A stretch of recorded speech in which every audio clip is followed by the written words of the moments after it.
Is it possible to present 156 slides in 20 minutes?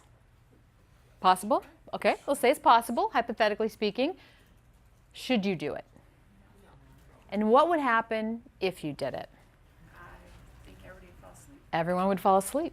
Well, I had a client, and his name was, we'll just call him Jim for now, and he attempted to do just that, to present 156 slides in 20 minutes.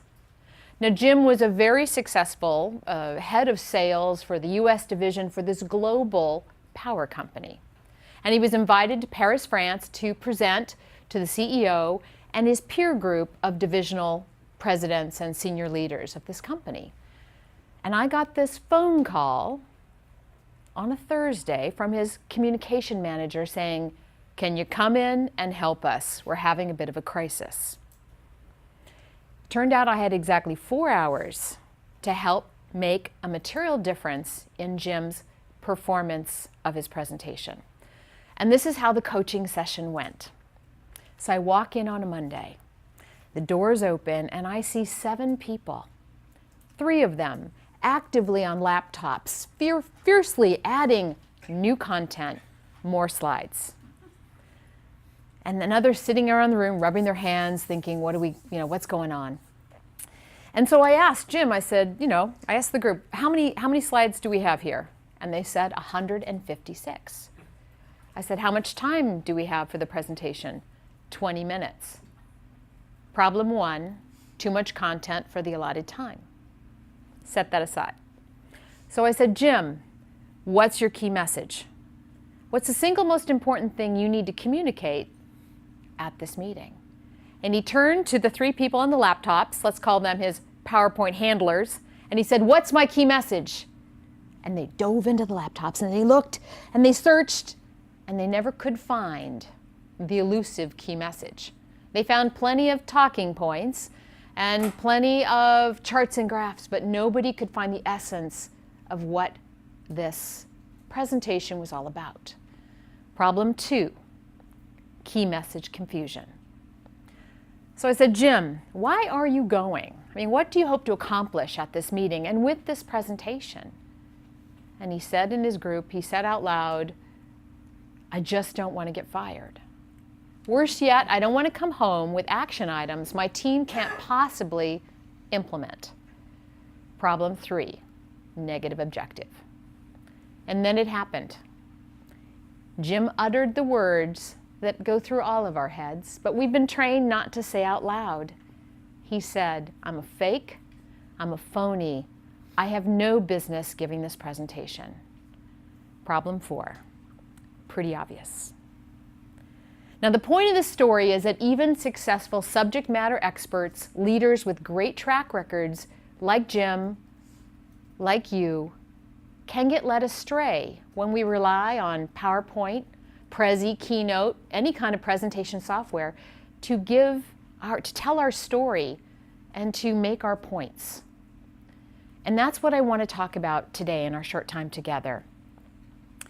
And I want you to think again of yourself as a motivated leader and make the commitment that you're going to embed communication mastery into your leadership story, your leadership strategy, so that you can communicate more effectively. So I'm going to cover today the problems, the costly problems of over-reliance on PowerPoint, creative solutions that you and others have used and can use, and also some next practices. So let's start by taking a look at what it's costing you, what those boring presentations are costing you and your organization right now. There was an article in the Wall Street Journal, I have a printout of it here, that was written by Jared Sandberg, and it was in November 2006, a few years ago. The title is Tips for PowerPoint, Go Easy on the Text, Please Spare Us. Jared had researched this topic, which is somewhat of a perennial topic, talked about a lot, death by PowerPoint, etc. But one expert that he researched actually estimated the total number of PowerPoint presentations that are given around the planet every day. That number in 2006 was 30 million PowerPoint presentations. Do you think they're more or less right now? Yeah, we've had actually presentation inflation. because now we have more software and more cool thing gadgets and more ways that we can make our presentations fancy. And then this expert had gone through all sorts of calculations to estimate the cost of bad PowerPoint presentations to US companies. And he estimated it was $252 million a day in wasted time. And you think that's a pretty big number, but think about it. All those people on those key tops with Jim, the weeks that they'd been building those 156 slides, that cost something. And then it cost the audience all that time to listen to that boring presentation that was probably going to run overtime. And when I got this article, it occurred to me that presentation training and reducing PowerPoint misuse could be the best cost-saving strategy a company could employ. But it was interesting because while it was important, it wasn't urgent, and the problem has continued. What else does it cost us? And I used to think that bad, boring presentations, they never kill anybody. Nobody technically, I've never heard of anyone get fired from a bad presentation until I saw the world's worst slide. Would you like to see it? Yes. Okay, take a look. This is an actual slide that was produced by a consulting company out of New Zealand for the US military. This was in 2009, 2010, right at the height of the Afghanistan war, and they attempted to tell the whole story of what was happening at that time in that war in that single slide. Do you know what the general said? When we understand that slide, we will have won the war. The title of the New York Times article that you can go check out yourself was, "We have met the enemy and he is PowerPoint." Another general said, "PowerPoint makes us look stupid." And finally, another leader said he likened PowerPoint to an internal threat and commented that some problems and issues cannot be bulletizable. So I can no longer say that PowerPoint actually doesn't kill people, because confusing, misleading information presented in critical situations can have a costly impact. Now you might be thinking, I know where she's going with this. She's going to actually suggest to me that we not use any PowerPoint ever again. And if I had dared to say that to any of my clients, be it Lego, Webster Bank, Sikorsky Aircraft, they would kick me out the door because it has become embedded in the culture. So if we can't get rid of it, how do we use it in a more creative, effective way? I'm going to tell you two stories of two real clients who have found a way. My first client, his name is Phil. He works for a technology company, and Phil was chief operating officer, and he had worked there for 20 years and was highly respected. They were grooming him for his next position, so they hired him an executive coach, and they hired him an executive presentation coach, and that's where I got to work with Phil. And Phil, when he became president, had his first big meeting. They had opened up a new plant, and as was their tradition, they flew all their leaders out to the new plant to tour, to meet the people, and then they would have a 2 to 3 day strategy session while they were all gathered. Nice hotel, good meetings, yeah, let's add some alcohol and beverages on the bill, it's all good. You know what that tab looked like. That was a costly meeting. But Phil knew it was his first leadership presidential introduction, and he wanted to do things differently. So he changed the rules. Here's what he did. He said, "My senior leaders, you get 10 minutes to speak, and you can show 2 slides. My junior emerging leaders, you get 5 minutes to speak, and you can show 1 slide. And oh, by the way, we're not going to have any PowerPoint at this meeting.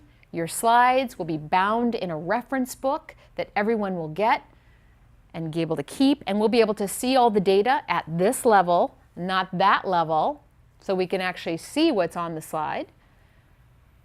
Now, what was remarkable about Phil's meeting is he got it done in half a day.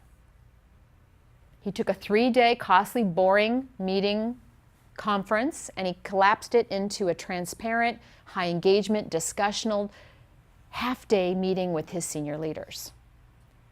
And I think that is a tremendous way to think about how you as a business leader can use communication, presentation to engage your team, your customers, your prospects, and motivate them to action and get everyone moving forward.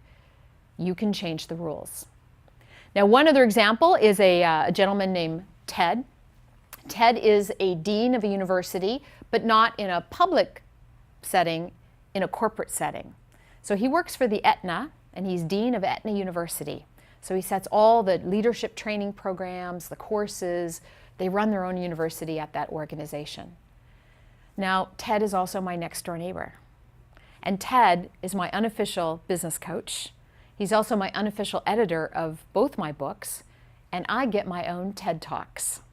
He says, when you want to learn how to make money, come talk to me. So Ted, I had him look over my manuscript for my book, Stop Global Boring.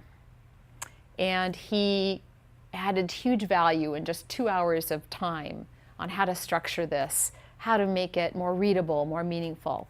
But there was one idea in the book that caught his eye. And it was this idea of going PowerPoint free, taking the PowerPoint free challenge. He said, what's that all about? What do you mean, like not use PowerPoint? And I said, yes, Ted, just the next presentation, find another way. Tell stories, use quotes, use props, engage people, don't bore people, just once. I mean, what do you got to lose? So he took me up on the challenge, and he sent me an email 4 or 5 days later, and it was so good, I asked him, can I put this in the book? It's so good. So here's what Ted said. Thank you for challenging me to drop the PowerPoint. My speech in Salt Lake City was very well received. They loved the stories, the exercises, and no slides. Another example of someone who's found a creative way to communicate and deliver a message without relying on technical crutches. So we've covered the problems, and they are costly. We've covered some real examples of what people have done to have creative solutions. I now want to talk about the next practices. You've heard of best practices, and we certainly all know about the old practices, but these are what's coming next. I have 2 for you. The first one is, whenever you begin your presentation preparation, do not open up the computer. Do not open up any software. Do not start there. Go analog and start with a clean sheet. And I have a tool for that. I call it clean sheet thinking. Yes, I invented the blank piece of paper. Yes, I have. And the questions on clean sheet thinking are the same ones I was asking Jim, my client in my opening story. You know, what's your objective? What's your key message? You know, what do you hope to accomplish? Those are the planning questions that we as leaders, as communicators, have to consider before we build the slide deck. So if you start, now some people do start with paper and pen, some people get it, you know, they go for a walk and they think about it. Some people do open up the laptop and they start answering those questions on a tool that I've created called Clean Sheet Thinking. But you have to think before you build. And I know it sounds like that's a next practice. Isn't that what we've always been doing? But we've lost touch because the software is so easy. In fact, I know leaders that are writing their strategic plans, their business plans in PowerPoint software. So their entire business plan is bulleted. It's incomplete thinking and information. So start with a clean sheet. The next idea I have for you, the next practice, involves technology. And how many of you have one of these? How many of you have more than one of these on you right now? Yeah, I got one back here, one back here. The way we can use these at no additional cost to us or our organizations is we can start video recording our practice presentations. Too many leaders wing it.